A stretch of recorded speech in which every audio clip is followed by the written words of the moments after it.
আচ্ছা দেখো, আজকের বিষয় হচ্ছে মৃত্তিকার ভৌত এবং রাসায়নিক ধর্ম।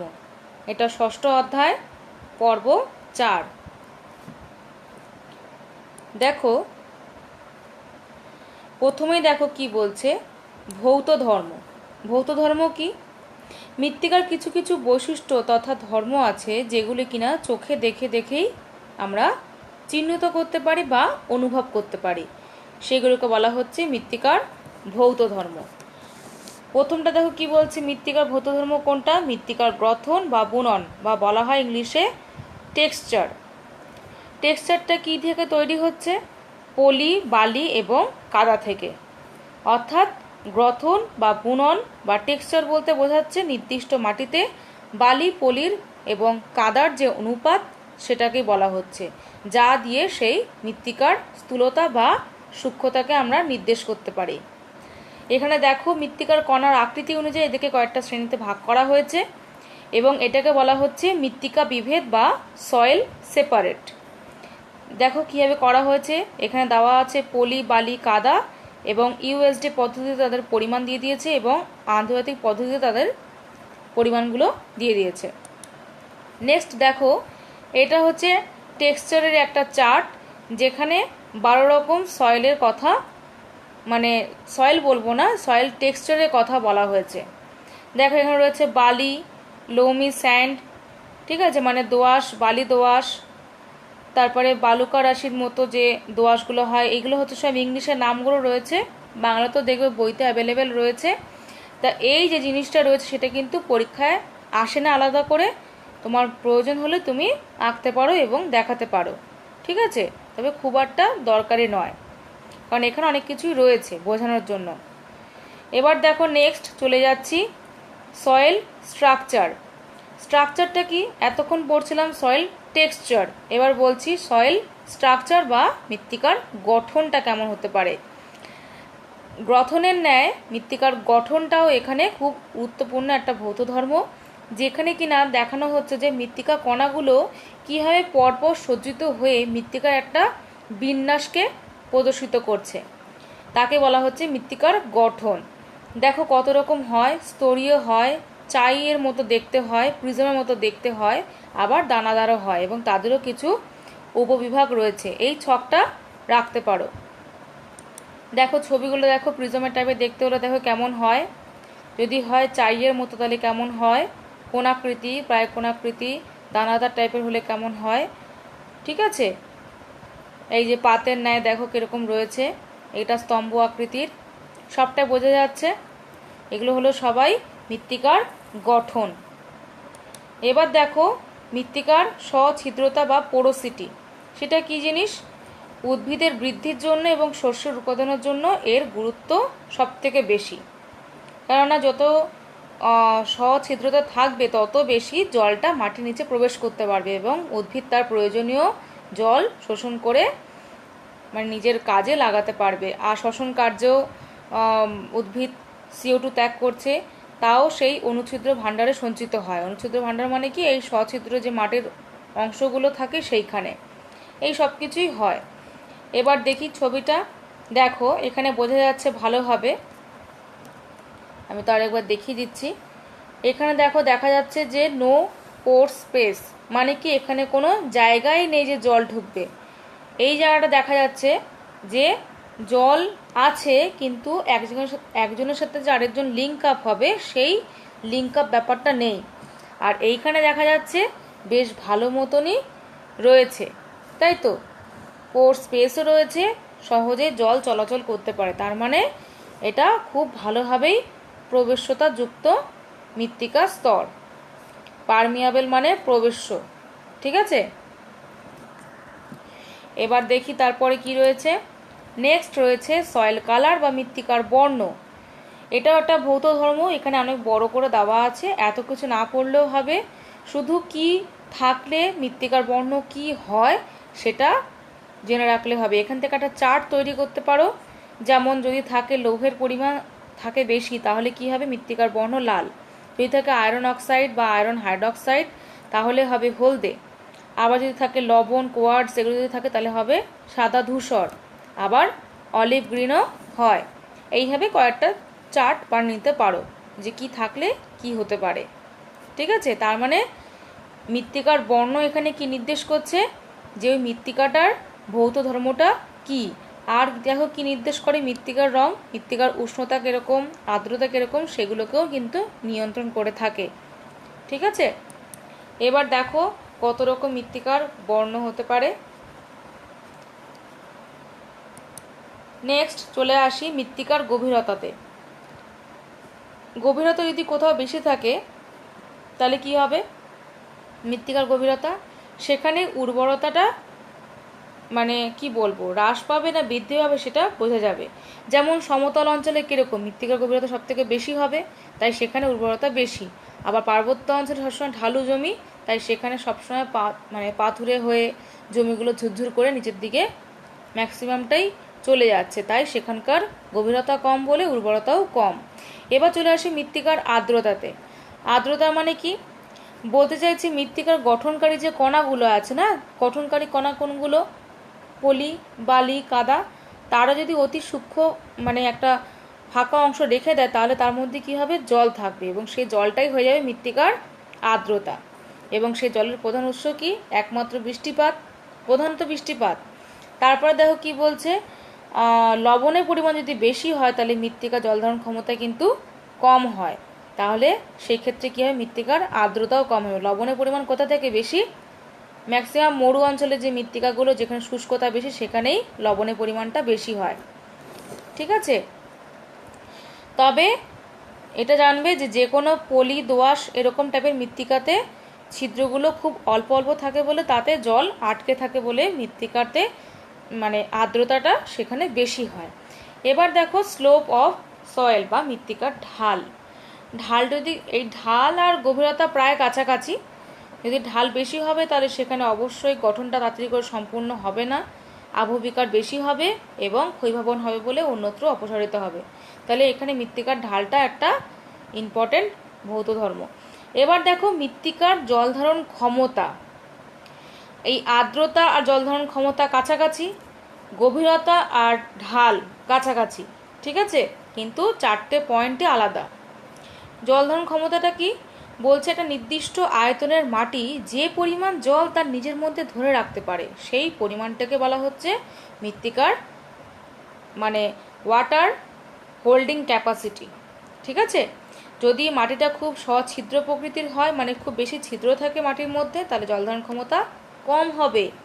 মানে ফাঁকা স্থান যত কম থাকবে তত বেশি পরিমাণ জলকে সে ধরে রাখতে পারবে। যত বেশি বড় বড় ফাঁকা হবে তত তো জল নিচের দিকে চলে যাবে। ঠিক আছে, তাহলে তার জলধারণ ক্ষমতাও কম হবে। এইগুলো ব্যাপার, খুব ইজি জিনিস। একটু এগুলোকে ইমেজ করলেই মানে নিজের মনের মধ্যে যদি ইমেজারিগুলো তৈরি করতে পারো এমনি এসে যাবে। এবার দেখো কীভাবে হচ্ছে ওয়াটার হোল্ডিং ক্যাপাসিটিটা বোঝা যাচ্ছে তো। এখানে দেখো মৃত্তিকার মধ্যে প্রচণ্ড পরিমাণে বেশি ফাঁকা রয়েছে, তাই জলটাও খুব তাড়াতাড়ি করে পড়ে যাচ্ছে। এখানে ফাঁকার পরিমাণটা একটু কমে আছে, তাই জলটা দেখো ভেতরেই দেখো নীল নীল রয়েছে, ভেতরেই আটকেছে, জল পড়ছে না। আর এখানে এতই ফাঁকা যেখানে ভেতরে জলও তো নেই, সেখানে হয়তো পাত্রে পড়ে পাত্রটাও ফাঁকা, বা কি বলবো অন্যান্য জায়গা দিয়ে জল হয়তো চলে গেছে। এই হলো ওয়াটার হোল্ডিং ক্যাপাসিটির ব্যাপারটা। তাহলে এখানে ওয়াটার হোল্ড করছে কোন জায়গাটায়, এখানে, এখানে না এখানে, অবশ্যই এইটাতে। দেখো ক্যাপাসিটি, ফিল্ড ক্যাপাসিটি লেখা আছে এইটাতে, বোঝা গেল। নেক্সট দেখো মৃত্তিকার সংকোচন এবং মৃত্তিকার প্রসারণ ক্ষমতা। এটাও একটা অন্যতম ভৌত প্রক্রিয়া, ভৌত ধর্ম। যেখানে অধিক তাপমাত্রা বিরাজমান সেখানে মাটি খুব তাড়াতাড়ি করে সংকুচিত হবে, কেননা মাটির মধ্যে থেকে যে জলটা থাকবে সেটা তাড়াতাড়ি করে বাষ্পীভূত হয়ে বাতাসে ওড়াউড়ি করবে আর কি। আর মৃত্তিকার মধ্যে জলের অনুপ্রবেশ যদি ঘটে সেক্ষেত্রে মৃত্তিকা আয়তনেও প্রসারিত হয়। যখন বৃষ্টি হয় তখন মাটিটা ধীরে ধীরে বেশি ভারী হয়ে যায়। আচ্ছা বৃষ্টিপাত না হোক, আমরা যখন দেখি এই টপ শুদ্ধ যে গাছ তার মাটিতে যখন জল দেওয়া হয় অটোমেটিক্যালি মাটিতে দেখে একটু ভারী হয়ে যায়, হেভি হয়ে যায়। কেন, তাতে জল যখন ঢোকে তখন সে আয়তনে সে প্রসারিত হয়।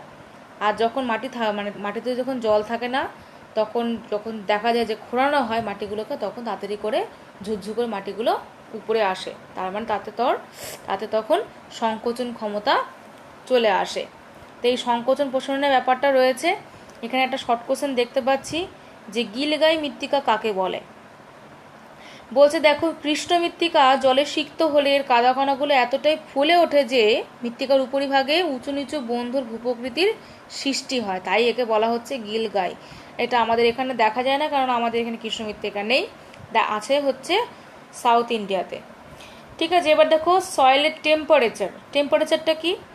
এটা হচ্ছে মৃত্তিকার মধ্যে যে সমস্ত বিক্রিয়াগুলো হতে পারে, মানে জৈব পদার্থের বিয়োজন, মৃত্তিকার রং, ঢাল, মানে জলের পরিমাণ কেমন হবে না হবে সব কিছুর উপর নির্ভর করে।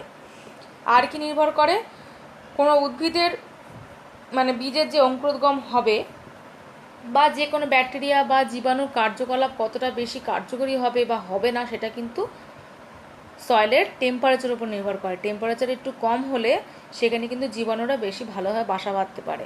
ঠিক আছে, এবার দেখি মৃত্তিকার মধ্যে বায়ু এবং বায়ুটার চলাচল কাকে বলা হচ্ছে এরিয়েশন বা বায়ু চলাচল। বলছে বায়ুমণ্ডল থেকে মৃত্তিকায় এবং মৃত্তিকা থেকে বায়ুমণ্ডলে যখন বায়ু চলাচল করতে পারছে তখন তাকে বলা হচ্ছে এরিয়েশন। যদি জল বেশি থাকে তখন বায়ু চলাচল কম হবে, জল কম হলে খুব সহজেই মৃত্তিকা মধ্যে যে বায়ু আছে তারা চলাচল করতে পারবে। আর দেখো কি বলছে, হালকা যদি গঠনযুক্ত হয় তাহলে সেখানে খুব সহজে চলাচল করতে পারে। সোজা কথা, মাটির মধ্যে যদি উর্বরতা শক্তি কম থাকে না তাহলে বেশি করে বায়ু চলাচল করবে। এবার দেখো মৃত্তিকার কোহেসিভ ফোর্স, এখানে রয়েছে অ্যাডহেসিভ ফোর্স। কোহেসিভ মানে কি, সংশক্তি বল, আর অ্যাডহেসিভ মানে কি, আসঞ্জন বল। কাকে বলা হচ্ছে কোহেসিভ ফোর্স? কাদা কণা সমূহের পরস্পরকে আকর্ষণ করে ধরে রাখার যে প্রবণতা ক্ষমতা তাহাকেই বলা হচ্ছে এখানে কোহেসিভ। আর অপর দিকে দেখো আসঞ্জন বল কাকে বলা হচ্ছে, যখন কোনো কঠিন বস্তুর পৃষ্ঠদেশে জলটা লেগে থাকার একটা প্রবণতা সবসময় থাকছে, মানে জল কখনো যাচ্ছে না, সবসময় একটা লেগে লেগে থাকছে, তখন তাকে বলা হচ্ছে অ্যাডহেসিভ ফোর্স। ঠিক আছে, এই দুটো শর্ট কোশ্চেন এখানে রয়েছে। এখানে অনেকগুলো শর্ট কোশ্চেন রয়েছে, তবে এই দুটো এমসিকিউ টাইপের। ধরো এটা দিয়ে দিল যে কাদা কণা সমূহের পরস্পরকে আকর্ষণ করে রাখার ক্ষমতাকে কি বলা হয়, কোহেসিভ না অ্যাডহেসিভ বা অন্য কিছু, তাহলে কোনটা হবে, এইটা হবে, এরকম আসতে পারে। এবার দেখি বায়ু চলাচল কীভাবে হচ্ছে। দেখো এই সময়টা দেখা যাচ্ছে না কিন্তু কোনো রকম বায়ু চলাচল, বিফোর এরিয়েশন। এবার দেখো আফটার কোর এরিয়েশন, মানে এখানে আমরা ছিদ্র করে দিলাম, তাহলে দেখো সহজেই বৃষ্টিপাত, তারপরে বায়ু সঞ্চালন সব রকমই হচ্ছে, খনিজ পদার্থ সবই ঢুকছে। দেখো তারপরে দেখো গাছপালাগুলো দেখো বেড়ে যাচ্ছে, বোঝা গেল? তাহলে কি হচ্ছে, আফটার 6 থেকে 8 উইকের পরে কি হচ্ছে সেটা দেখাচ্ছে। তাহলে এইটা ছিল, তারপরে এটা করলাম, তারপরে গাছের বৃদ্ধিটা বেড়ে গেল। যদি এরকম ফাঁকা করে রেখে দিলে হবে না, ফাঁকা করার পরে আবার বন্ধ করে দিতে হবে, নাহলে হবে না কিন্তু ঘটনাটা। ঠিক আছে, এবার দেখো কেমিক্যাল প্রপার্টিস। এতক্ষণ পড়ছিলাম আমরা ফিজিক্যাল প্রপার্টিস, এবার পড়বো আমরা কেমিক্যাল প্রপার্টিস। অনেক বড় বড় করে দেওয়া আছে, এত বড় দরকার নেই। কাকে বলা হয়, কি বলা হয়, কেন আছে, এইটুকু। কাকে বলা হচ্ছে, মৃত্তিকা বিক্রিয়া। বলছে দেখো মৃত্তিকার মধ্যে থাকা যে সমস্ত জল আছে তারা মৃত্তিকার অন্য দুই গুরুত্বপূর্ণ উপাদান অর্থাৎ খনিজ পদার্থ এবং জৈব পদার্থের সাথে মিলেমিশে যে রাসায়নিক বিক্রিয়া করে, তার ফলে কি হচ্ছে, মৃত্তিকা কখনো হয় অ্যাসিডিক, কখনো হয় অ্যালকালাইন, আবার কখনো বা প্রশমিত বা নিউট্রাল। ঠিক আছে, তার মানে এই যে অম্লত্ব, ক্ষারত্ব, নিরপেক্ষতা, এই 3 প্রকার ব্যাপারটাকে বলা হচ্ছে মৃত্তিকা বিক্রিয়া। এটা কিছুই না, মৃত্তিকা বিক্রিয়া বা সয়েল পিএইচ প্রায় একই রকম। সয়েল পিএইচের কথা বলছি, তার আগে একটু দেখিয়ে দিই আমি এখানে কি আছে। দেখো এখানে কি বলছে যে খনিজ পদার্থ এবং জৈব পদার্থ যখন মিশে যাচ্ছে জলের সঙ্গে তখন মৃত্তিকার দ্রবণ সৃষ্টি হচ্ছে। ঠিক আছে, পরীক্ষা করে দেখা গেছে যে একটি জলের অণু বিয়োজন করলে বেরোয় কি, H+ ও H-, মানে কি হাইড্রোজেন আয়ন বেরোয় এবং হাইড্রক্সিল আয়ন। আচ্ছা, জলের অণুর সংকেত কি সবাই জানি আমরা,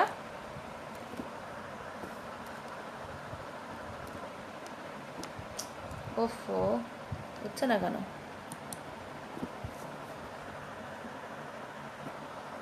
H2O ঠিক আছে, এটা যখন বিয়োজিত হচ্ছে তখন হয়ে যাচ্ছে H প্লাস আর OH মাইনাস। ওকে, দেখো এই যে বিয়োজিত হাইড্রোজেন আয়নের জন্য মৃত্তিকার দ্রবণটা হচ্ছে আম্লিক আর হাইড্রোক্সিল আয়নের জন্য হচ্ছে ক্ষারকীয়। তাহলে কি মনে রাখতে হবে, কার জন্য ক্ষারকীয় হচ্ছে, কার জন্য আম্লিক হচ্ছে?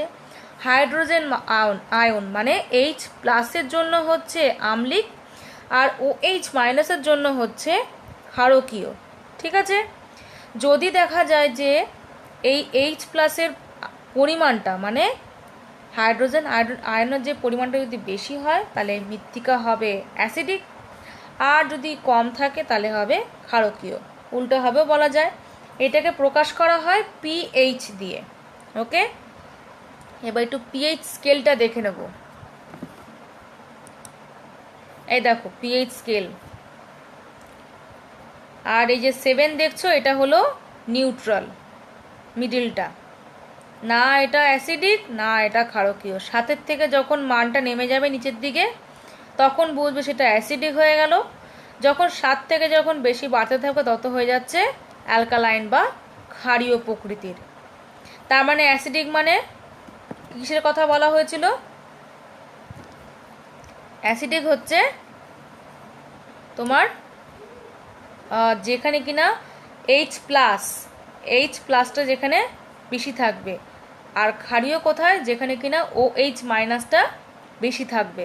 ঠিক আছে, নেক্সট দেখো মৃত্তিকার ক্যাটায়ন বিনিময় ক্ষমতা। মৃত্তিকার রাসায়নিক বৈশিষ্ট্যগুলির মধ্যে ক্যাটায়ন বিনিময় ক্ষমতা খুবই গুরুত্বপূর্ণ। এটি মূলত উদ্ভিদ পুষ্টির মৌলের সঙ্গে সম্পর্কিত। পুষ্টি মৌলটা কি একটু পরে দেখছি।